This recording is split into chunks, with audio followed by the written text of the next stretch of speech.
Okay guys, let's see if I can do it this time. Welcome to the video about my opinions on Bard. I'm sorry that it took me this long.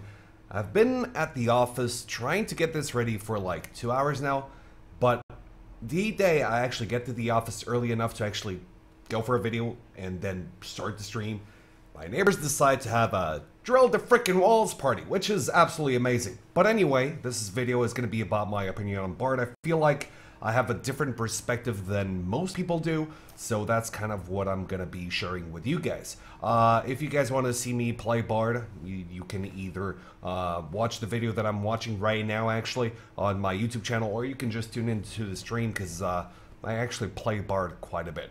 I should also point out that by the time I'm recording this video, Bard has around 30% win rate in solo queue, which is kind of low.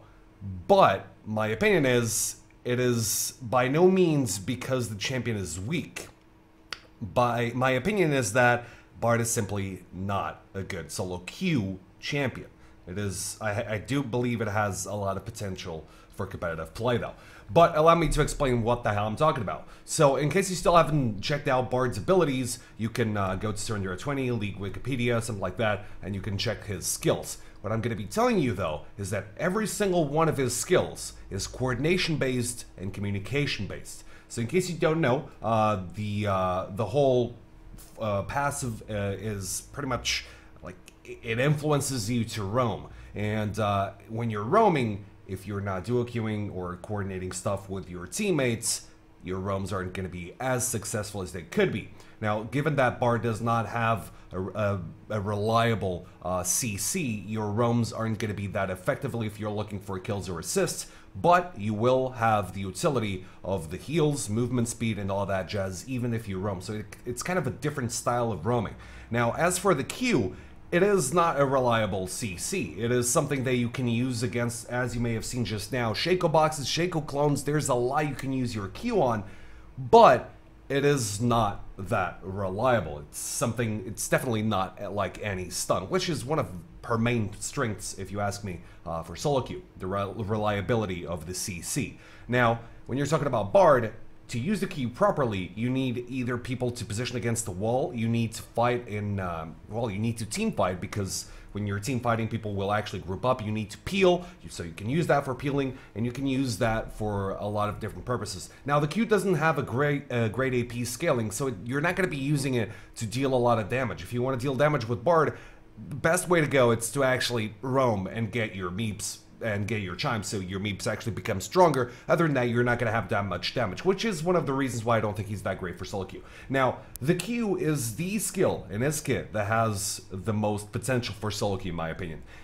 Every single other skill is highly coordination based. Now, if you're looking at Bard's level 1, for instance, Bard's level 1 is really good for competitive play. You have 3 chances pretty much. You can pick your E and invade. You can get behind the enemy buff with 1 E, and you can get your whole team there with pretty much no effort. You can start W for a more passive kind of lane, or you can use your W to set up ganks at level 2, 3 for your jungler. I'll explain how in a bit.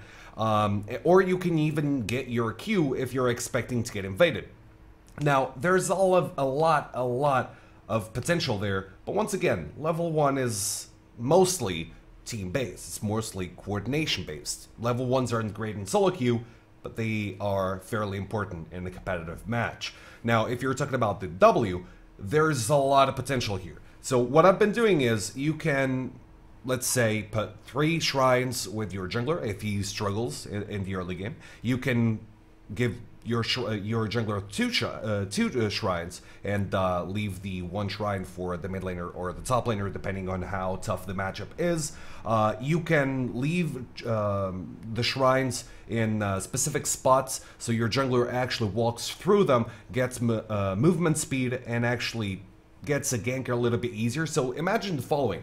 You, instead of just using the W on the lane or in the jungle, what you can do is leave a shrine in one of the mid lane bushes. That way, if your jungler, let's say he's playing Ringer or something like that, if he walks through that, he'll actually have a slight movement speed increase, which is going to help him gank. right? Also, you're going to get assists in the bottom lane. So it's actually going to help snowball the bottom lane. You don't exactly have global pressure, but with, well, team coordination, with the proper coordination and communication, you can have global presence, which is one of the things that you really cannot do in solo queue. As for the E, we all know how that can screw up your team, or the enemy team, to be completely honest. Like, there's a lot of potential with the E. You can E your jungler through the Baron or Dragon Pit if he wants to steal a buff and he doesn't have the gap closer, or he doesn't have a ward if he's listen, something like that. There's a lot of potential with E as well. You can do all kinds of flanking. You can coordinate that with your team, and then we have the ultimate.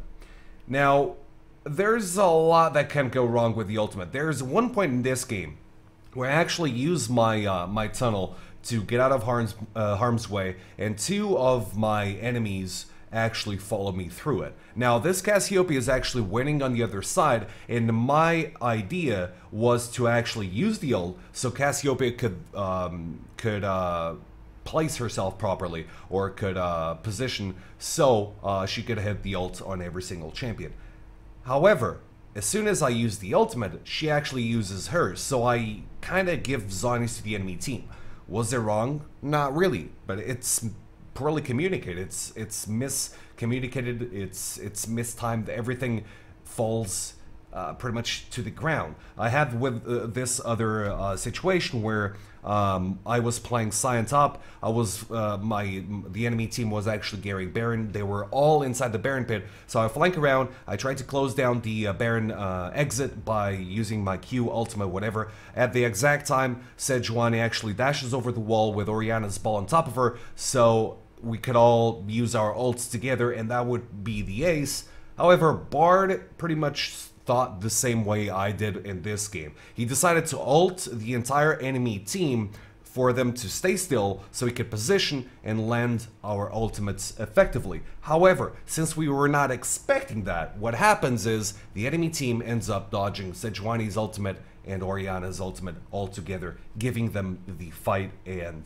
the game. Now, was it wrong from Bard to do that? No.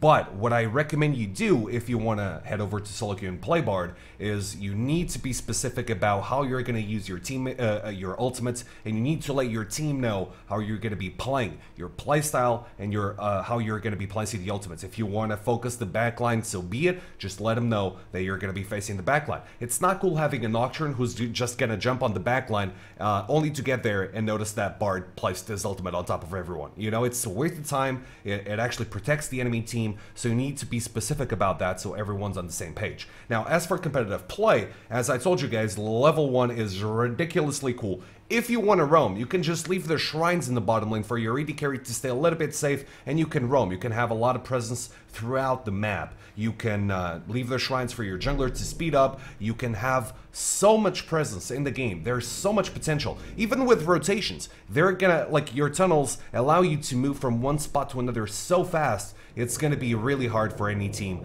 to actually adjust. And as I say this, my neighbors are going crazy again, so I'm probably gonna have to cut this short. But if you wanna have a better idea of how Bard can be played, even in solo queue, make sure you tune into my stream. Subscribe to the channel if you enjoy this. Sorry about the long wait for another video. I'm fairly sure this isn't exactly what you're waiting for. But as a last tip, if you want to play Bard in solo queue, please let your teammates know what your plan is with each one of your skills, and have everyone on the same page, because Bard can either make or break a game. Hope you guys enjoy this. I'll see you guys next time. Peace out.